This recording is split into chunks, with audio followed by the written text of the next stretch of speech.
kung isang side lang ang nauupod sa inyong gulong, well, pwedeng may problema kayo sa alignment or pwedeng may problema kayo sa parts.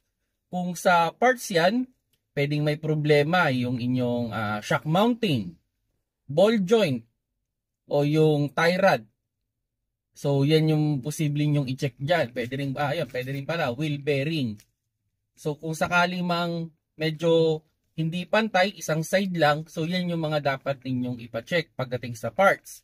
Kung okay naman yung mga parts ninyo, yun, pwedeng kailangan nyo lang dyan ipa-camber yan or ipa-wheel alignment.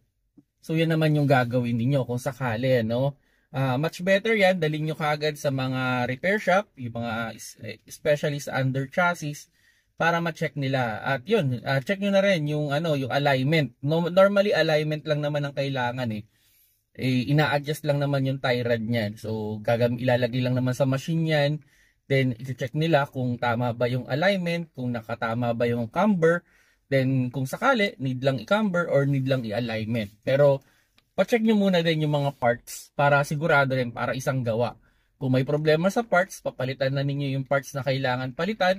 Much better sana kung yung mga magkakamag-anak, sabay-sabay ninyong palitan. Para sabay-sabay din na maaayos yung problema. Kasi baka mamaya ang gawin sa inyo, isang parts lang yung palitan, tapos after a month, yung kabilang part naman yung masisira. So, ang ending, doble-doble yung gastos. So, yung mga paps, no, saan nakakuha kayo ng idea kung sakaling hindi pantay ang upod ng inyong gulong. Kumbaga, isang side lang yung nauupod sa gulong.